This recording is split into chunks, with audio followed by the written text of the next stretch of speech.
આજના સમયમાં ચૂંટણીનો પ્રચાર સ્થાનિક સ્વરાજ્યની ચૂંટણીના અનુસંધાનમાં ચાલી રહ્યો છે, ત્યારે તમે જુઓ ઠેર ઠેર ટ્રાફિક જામ થાય છે.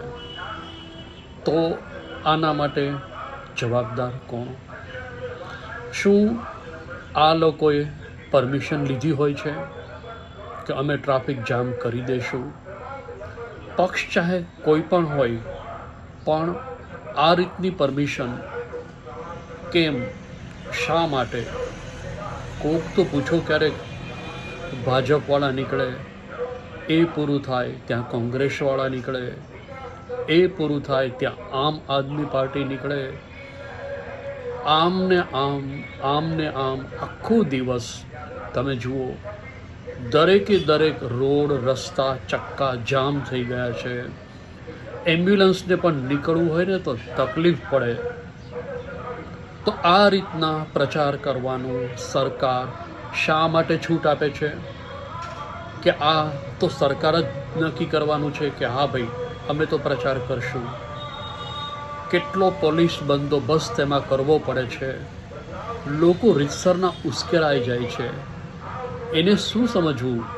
એને પોતાના જોબ ઉપર, પોતાના બિઝનેસ ઉપર ટાઈમસર પહોંચવું તો ખરું ને. પણ ના, આ લોકો કોઈનું સાંભળવા તૈયાર નથી. બસ એને પોતાનો પ્રચાર જ દેખાય છે કે અમે તો અમારો પ્રચાર કરશું. મોટા મોટા સ્પીકરો ચાલુ કરે છે, ઢોલ નગારા વગાડતા હોય. ઇવન દરેક વિસ્તારમાં જઈને પણ દરેકના દરવાજાને ખખડાવે છે. અંદર એ લોકો સૂતા હોય તો એને ઉઠાડે અને એમ કહે કે મત અમને આપજો. કલ્પના કરો, આ રીતનો પ્રચાર કરવાની છૂટ સમગ્ર વિશ્વમાં માત્ર ભારત દેશમાં જ છે. અને જેનો ખરેખર જનતાએ, પબ્લિકે વિરોધ કરવાની જરૂર છે કે તમે આવી રીતે કેમ પ્રચાર કરી શકો? રીતસર બધા રોડ તમે જુઓ બ્લોક થઈ જાય છે. કોઈ તમે ચાલીને પણ ન જઈ શકો, એટલી ખરાબ કન્ડિશન કરે છે આ લોકો. તો આના માટે કોઈ કાયદો વ્યવસ્થા નથી. હમણાં તમે તમારા લગ્નની જાનની બસ લઈને નીકળ્યા હો કે તમે કંઈક ઢોલ નગારા વગાડો તો તરત જ આ લોકોને વાંધો છે. પરમિશન બતાવો, તમે પરમિશન લીધી છે આ એરિયામાં નીકળવાની. કલ્પના કરો. પણ પોતાને જ્યારે કરવું હોય તો એ કોઈના બાપનું સાંભળતા નથી. આને સરકાર કહેવાય?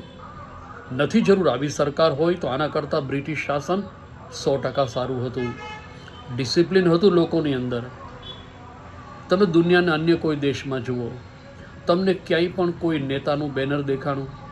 તમે આખું અમેરિકા ફરો, તમને એક ટ્રમ્પનો ફોટો નહીં દેખાય ક્યાંય. અહીંયા તો તમે ગમે તે જગ્યાએ જાઓ, મોદી સાહેબ હાજર જ હોય. કોઈ પણ જગ્યાએ તમારે ગમે તે જગ્યાએ જવાની છૂટ.